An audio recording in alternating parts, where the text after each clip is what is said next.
Today I am making another family favorite, and there's a birthday in the house, and I am going to make my special Punjabi chole, which is really a chickpea curry.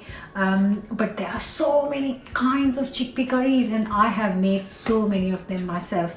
But this is a proper North Indian style chole which goes with a deep fried bread bhature, and that's what I'm making today.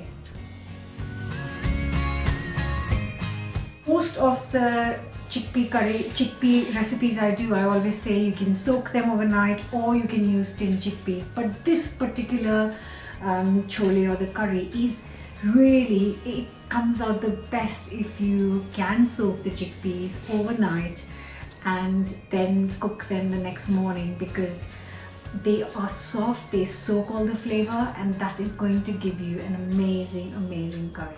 I have got dried chickpeas here, and the key is to soak them overnight.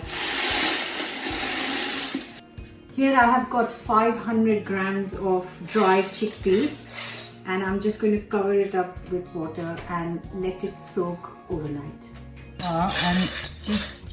I'm soaking it in the pressure cooker. Just cover. So around 3 times water. To make the curry or the sauce, I am going to just chop up 6 onions.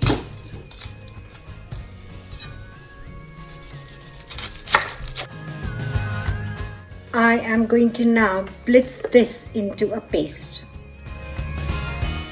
This particular curry or sauce does need a little bit more oil than normal, because the onion paste needs to cook. If it doesn't have enough oil, it will get stuck. So you can use less oil if you like, but I'm going to use enough oil so I get a lovely base. Starting with good dollop of oil. And to this, I'm going to add a teaspoon of carom seeds. Now, if you haven't got carom seeds, just skip it. Or you can use cumin seeds in this instant. And then a little bit of some broken cinnamon pieces, 1 black cardamom. Now, black cardamom is very different to green. So if you haven't black, just skip it. And some cloves. Now I'll let it sizzle for a few seconds. Now goes in the onion paste.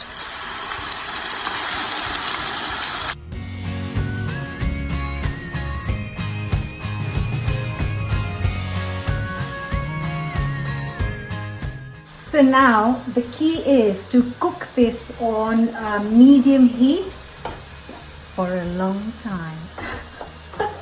So it does take over 15 minutes to get a really nice deep brown color. So just be patient and keep stirring every few minutes.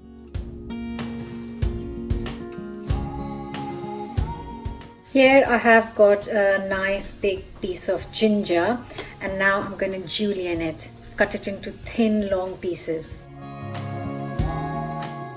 I have 6 tomatoes, and I'm going to roughly chop these up.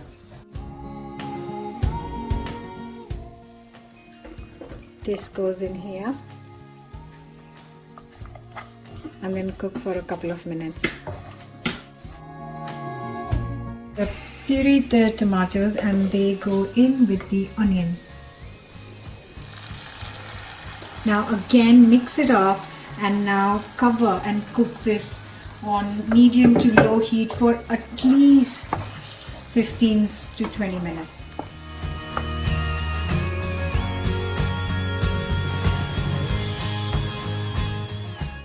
I have let this cook for more than 15 minutes. I cooked this for 35 minutes actually, and all the stock bit is going to add so much more flavor. Absolutely amazing. Just mix it up, and now I'm going to add the spices. I just want to point out something which is quite key, is how the color of this has changed. It's much deeper and really nice and brown, and that means that everything is cooked really well. So don't be scared in getting the onions really deep brown. So goes in a teaspoon of chili powder, 2 teaspoons of garam masala,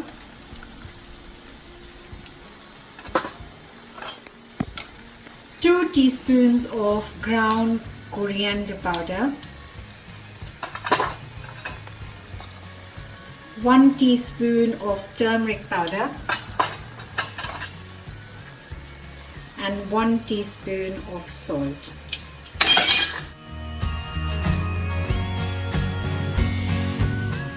And I'm going to add 200 ml of water, and to this I'm adding 2 tablespoons of strong tea. If you don't have loose tea, just add 3 to 4 strong tea bags, and I'll just bring it to a boil. So I've let the tea cook for 5 minutes, so it's really strong. I'm just going to get all the tea water into these onions because that's going to add a lovely deep color to our chickpea curry.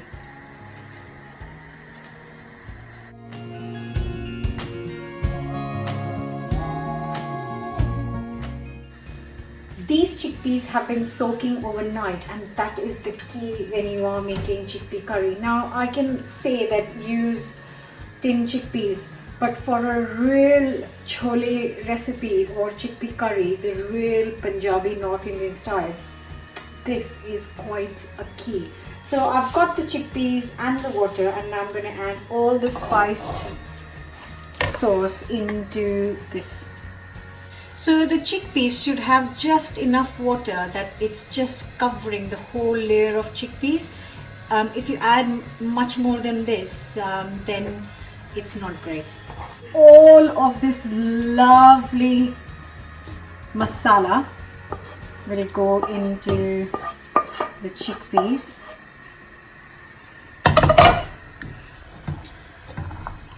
Good mix. And if you don't have a pressure cooker, it is not a big issue because you can just put all of this in a pan. It just means that it takes much longer to cook than in a pressure cooker.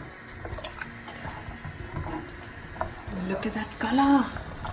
How stunning. The last thing to add to this is 1 teaspoon of baking soda and good mix, and then I'm going to close the pressure cooker.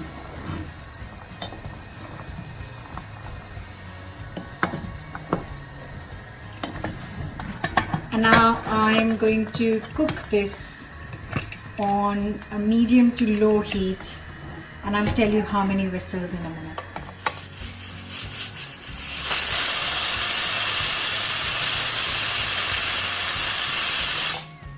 So I let it whistle 8 times, and I've let it cool down quite a lot. So I've left it alone for an hour after I turn the gas off, because otherwise if you open it too quickly, there's a lot of pressure inside, and it's just safer to let all the steam out before you open. And now I'm going to open it to have a look.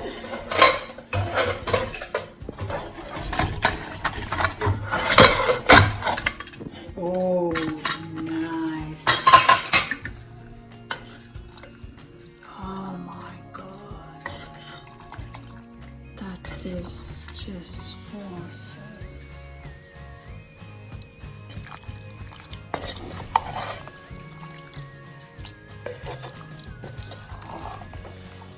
That is cooked to perfection. Look, we'll just test with one of the... Oh, it's so soft. Okay, I'm just turning it all out in a bigger pan because the pressure cooker is really tight, and I'm going to add a couple of things. finish this with a teaspoon of amchur powder, which is dried mango powder. If you can't find it and you have some pomegranate seed powder, then go for that. It just adds a lovely sour note to it. And I'm also going to add 3/4 more of salt and then mix it up.